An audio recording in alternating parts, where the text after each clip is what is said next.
buenos días a todas y todos ustedes. Primero quisiera agradecer a la Sala Constitucional por hacerme esta invitación muy honrosa en una actividad académica de esta naturaleza. Mi intención en estos minutos que tengo es hablar un poco acerca del ámbito normativo, el ámbito regulatorio, y por supuesto basándome fundamentalmente en la Ley 8.968, que es la Ley de Protección de la Persona frente al tratamiento de sus datos personales, que nos rige en esa materia a modo de una ley general, de una ley marco, y que de una u otra manera sienta las bases para la regulación en nuestro país en esta materia. Si bien podemos abarcar dentro de la exposición algunos aspectos que pudiéramos considerar más teóricos para mencionar algunos de los principios y de los institutos regulados por la ley, me trataré de centrarme en la norma, dejando a los dos expositores posteriores con mucho mayor conocimiento en esta materia puedan desenvolver y desarrollar los temas más teóricos. Así podríamos empezar mencionando algunos de los esfuerzos normativos que nuestro país ha manifestado en torno a la protección de los datos de la persona. El primero, por supuesto, que deberíamos mencionar, aunque cronológicamente no lo es, hay normas anteriores a la actual Constitución que regulan estos derechos, es la Constitución del 49, que en el artículo 23 reconoce el derecho al domicilio y en el artículo 24 el derecho a la intimidad, particularmente en torno a las comunicaciones de orden privado, y que aun cuando sea una base jurídica un tanto abierta, un tanto genérica, ha sido considerada válidamente como el marco normativo que regula la materia en nuestro país. Es la base a partir de la cual se sustenta la propia Sala Constitucional para desarrollar en un determinado momento esa doctrina jurisprudencial tan extensa y tan completa que ha venido desarrollando en esta materia.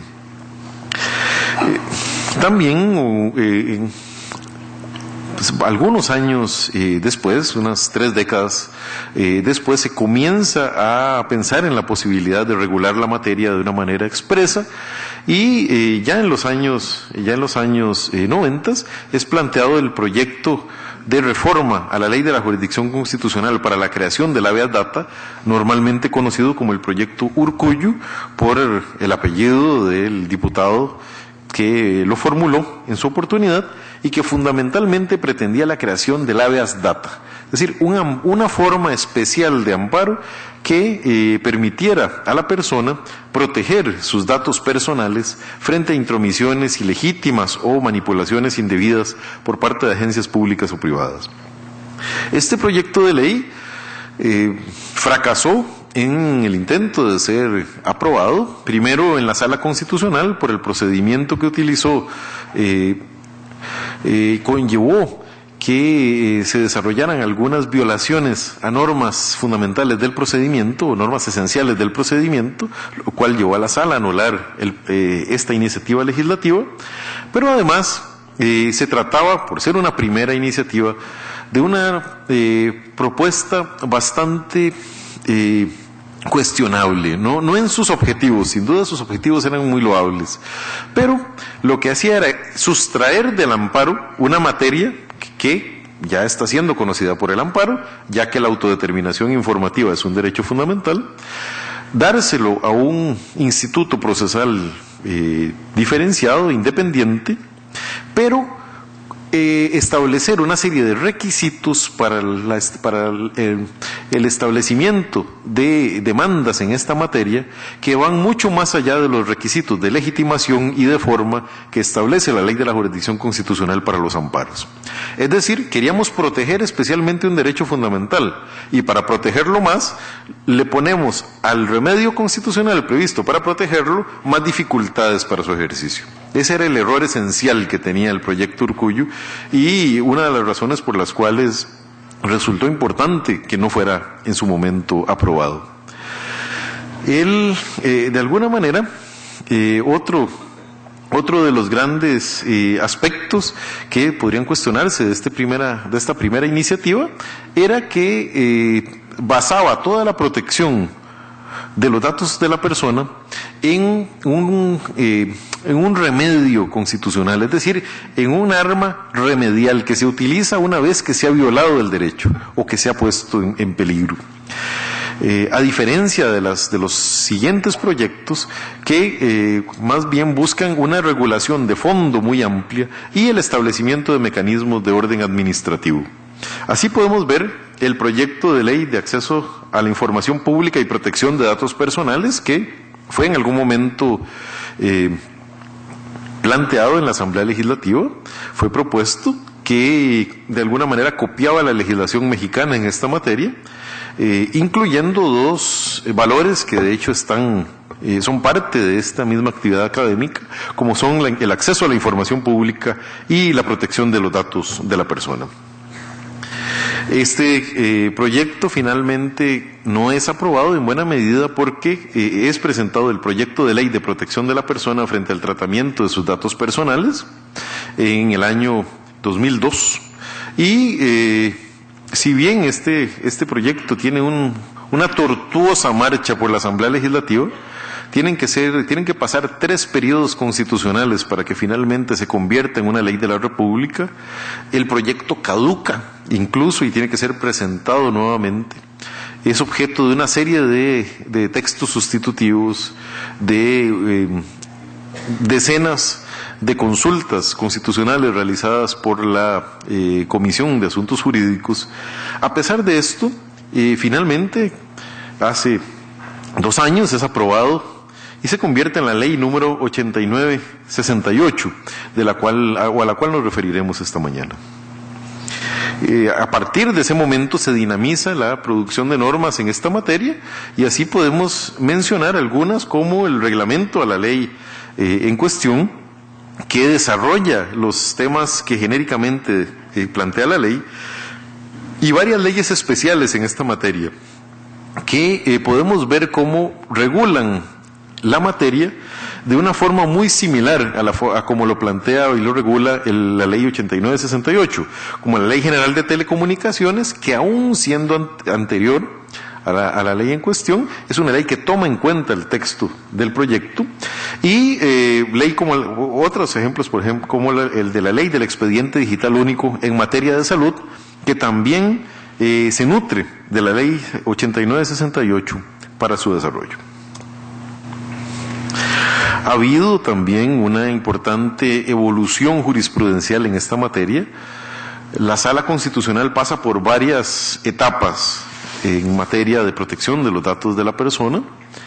La primera etapa yo le llamaría la del reconocimiento inconsciente, es decir, la Sala reconoce este derecho sin saber que lo está reconociendo, lo hace defendiendo otros derechos fundamentales, como por ejemplo el principio de inocencia,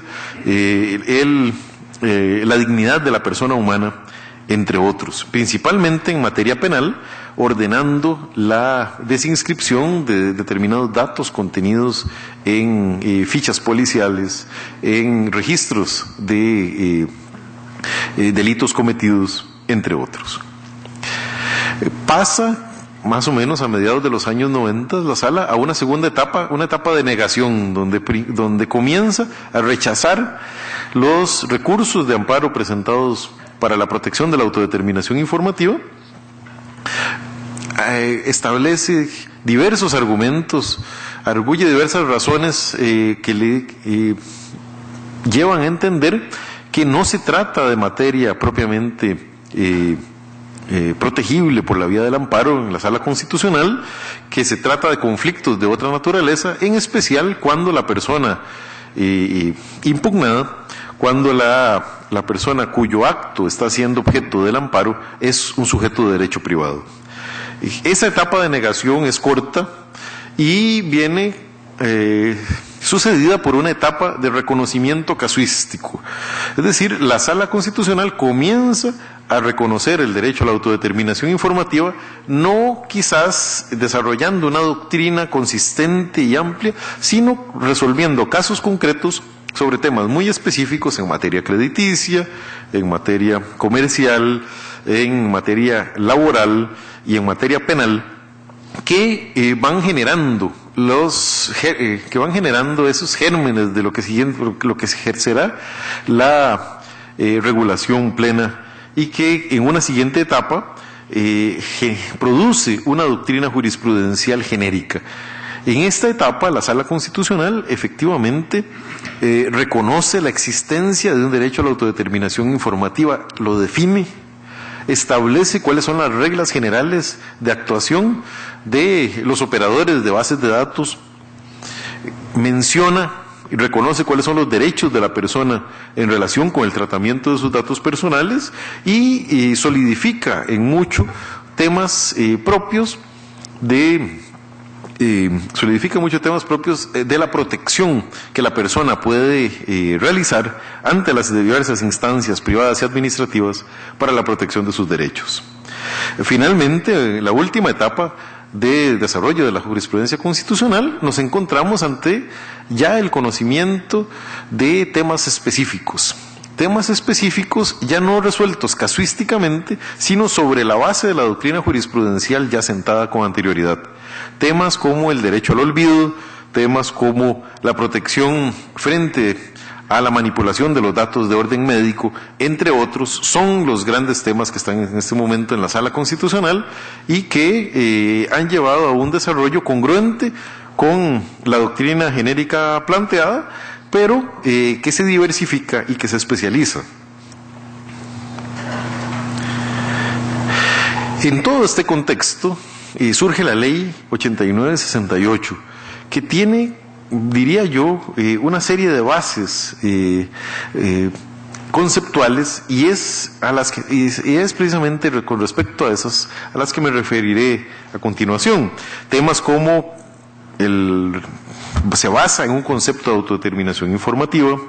regula temas como la titularidad de los datos, establece los principios que lo informan, los derechos de acceso y rectificación, establece categorías especiales de datos, regula la transferencia de información, crea una estructura administrativa muy particular, prevé procedimientos de intervención y además crea un régimen sancionatorio particular. Es importante mencionar que la ley se basa en el concepto de autodeterminación informativa, porque al decirlo estamos entendiendo que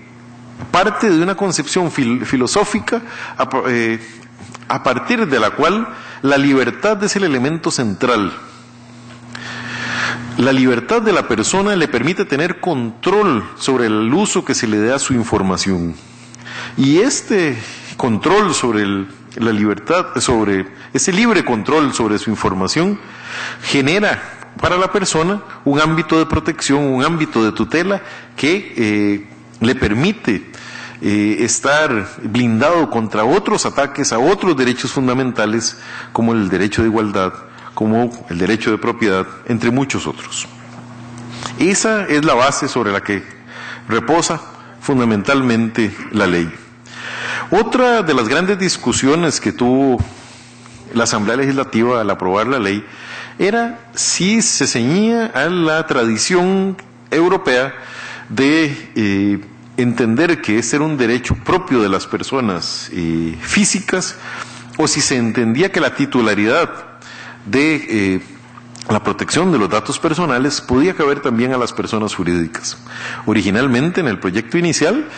las personas jurídicas también eran o eran sujetas de protección.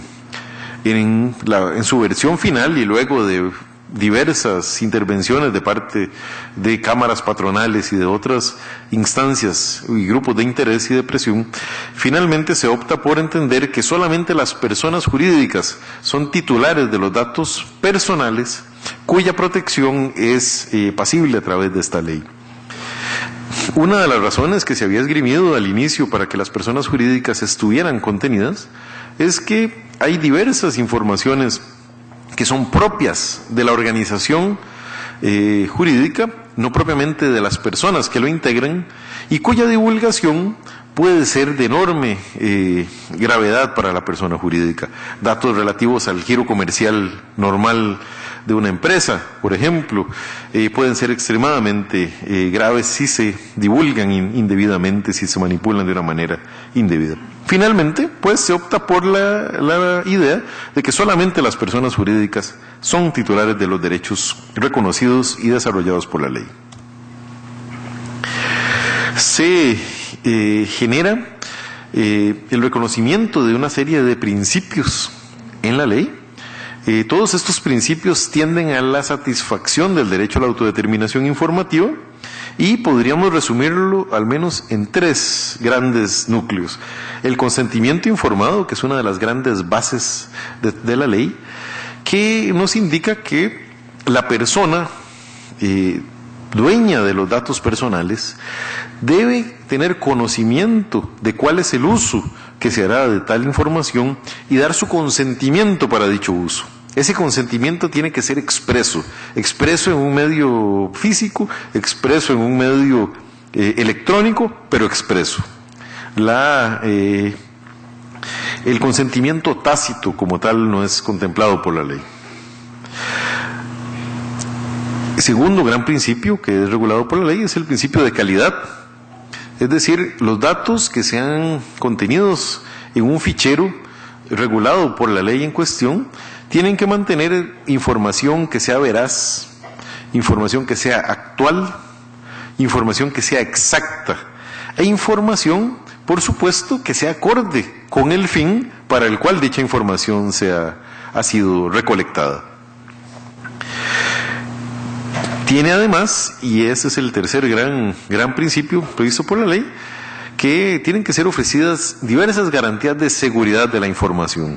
No solamente, por supuesto, que la información sea manipulada de una forma legítima, sino además que se impida la intrusión de personas o agencias que de manera ilegítima puedan acceder a dicha información y hacer un uso indebido de ella. Tanto se protege la autodeterminación informativa, recopilando y procesando adecuadamente la información, como garantizando que esta información no va a trascender, que esta información no va a circular en medios donde la persona no ha dado su consentimiento informado, tal y como se mencionó. La ley establece mecanismos de acceso y rectificación. Es uno de los grandes logros que tiene la ley, el establecimiento de procedimientos ante una agencia pública, ante un órgano que mencionaremos más adelante, y que le permite a la persona acceder en cualquier momento y sin costo alguno a su información, que le permite solicitar su rectificación en caso, por ejemplo, de que se incumpla alguno de los principios de calidad que mencionábamos. Por ejemplo, que se rectifique una información falsa, que una información inexacta se aclare, o que una información desactualizada se actualice. Asimismo, una posibilidad que tiene la persona es que algunas de estas informaciones efectivamente se supriman. Esta posibilidad de supresión, por supuesto, es muy relativa, es mucho más factible en ciertas hipótesis, por ejemplo, en ficheros privados de índole comercial, es más probable que se pueda dar la supresión de determinados datos que no deban constar allí. No es un secreto que hace algunos años algunas empresas destinadas a la manipulación de datos personales y a la elaboración de informes, principalmente para fines crediticios, incluían ciertos datos no autorizados por la persona. La fotografía, por ejemplo, de la persona obtenida del registro civil y algunos otros elementos propios de la personalidad del individuo estaban siendo utilizados de manera ilegítima, y la supresión sería el remedio adecuado en todos estos casos. En otros, la información que se contenía era información que solamente podía estar en bases de datos públicas de acceso muy restringido, antecedentes en el ámbito penal, entre otros aspectos. De ahí que uno de los grandes logros de la ley es establecer esa posibilidad de acceso, de rectificación y de supresión de los datos personales, entendido como un derecho de la persona y como una obligación de la persona encargada de la base de datos. Un tema de relevancia y que primero fue establecido por la Sala Constitucional, posteriormente la ley lo incorpora también, es la definición de una serie de categorías especiales de datos. No se da una regulación idéntica a todos los datos personales, sino que se ofrecen líneas y grados de protección distintos dependiendo del tipo de información de que se trate. Los datos sensibles, que por supuesto requieren de una protección extraordinaria frente a los demás, son datos que atañen directamente a los valores de la personalidad del individuo y cuyo uso puede generarle un enorme perjuicio. Estos datos sensibles pueden ser regulados, pueden ser procesados, en una base de datos. Sin embargo, este procesamiento que se dé de esta información tiene que ser especialmente rigurosa en cuanto a la seguridad, tiene que ser especialmente rigurosa en cuanto a la imposibilidad de transferencia de los datos. Los datos de acceso personales de acceso restringido, los típicos datos que una persona da o que ofrece a determinadas instancias de orden público, pero que son datos que aun cuando no se puedan considerar datos sensibles, son datos cuya divulgación podría afectarme en caso de que se triangulen con otros datos personales y por lo tanto tienen que ser restringidos. Por ejemplo, la dirección personal que doy en el registro civil cuando pido mi cédula de identidad. Datos personales de acceso irrestricto, obviamente mi número de cédula, mi nacionalidad, mi nombre completo y algunos otros datos de esa naturaleza que tienen una regulación bastante más laxa. Incluso se hace una regulación especial para los datos crediticios, considerando que estos datos resultan de importancia en el ámbito de las transacciones financieras. Si podemos tener un adecuado procesamiento de los datos en materia crediticia, podemos lograr menores niveles de riesgo que implican al mismo tiempo menores tasas de interés y por lo tanto mayor acceso al crédito por parte de las personas. Por ende, es importante que los datos crediticios sean manipulados, es importante por supuesto que sean manipulados de manera legítima. Se regula la transferencia de datos, donde los dos grandes elementos a considerar son el consentimiento informado. La persona tiene que saber que sus datos pueden ser transferidos y pueden ser trasladados, y la protección del titular. La transferencia tiene que realizarse en todo caso de una manera que no afecte el ámbito de derechos de la persona. Se crea una estructura administrativa, esta que originalmente en el proyecto se llamaba PRODAT y ahora se llama PROTAP. Es un órgano desconcentrado, con desconcentración máxima del Ministerio de Justicia y Paz. Tiene una estructura ligera. Si estuviéramos en el ejército romano sería una cohorte y no una legión. Se pensó en una estructura liviana que pudiera responder y adaptarse fácilmente a los cambios tecnológicos, que no generara un elefante blanco más para el Estado, sino que fuera una estructura que pudiera moverse, que pudiera evolucionar, que pudiera adaptarse a las necesidades y a los cambios en la tecnología. Es una entidad con financiamiento propio a partir de un canon de regulación. Se parte de una filosofía de regulación. Él se considera que la PRODAP es un ente regulador, el ente regulador del procesamiento de datos personales, y por ende se cobra un canon de regulación que finalmente financia o financiará las actividades de la agencia. Se crea un registro de bases de datos, donde se inscriben las bases para su funcionamiento. Se regula el tratamiento de datos personales, se le da el carácter de un órgano fiscalizador, etc. Se crean procedimientos muy ágiles de intervención, ante denuncia e incluso de oficio en algunos casos, y procedimientos muy rápidos, con solamente un mes para actuar.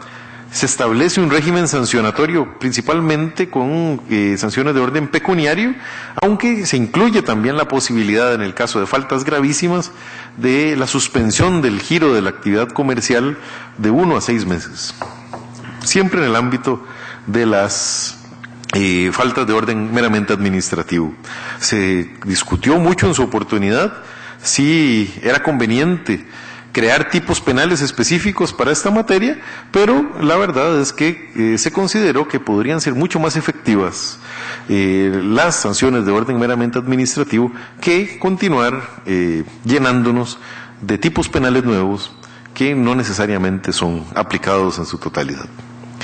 Como un balance general y a manera de conclusión, yo diría que la regulación establecida por la ley en materia de protección de datos personales es moderna y completa para el cumplimiento de su finalidad. Yo diría que se complementa y no compite con una adecuada protección jurisdiccional a través del amparo. El amparo, convertido en un habeas data, pero con forma de amparo, funciona bastante bien y puede interactuar perfectamente con las regulaciones de la ley. Y yo diría que el éxito en esta cruzada por la defensa de la dignidad de la persona y de sus derechos fundamentales estará en buena medida en la forma como actúe la PRODAP. Es decir, en cuanto la agencia pueda desarrollar procesos céleres, pueda tratar en igualdad de condiciones a los diferentes actores que intervengan frente a ella, pueda manifestar una amplia independencia y una gran proactividad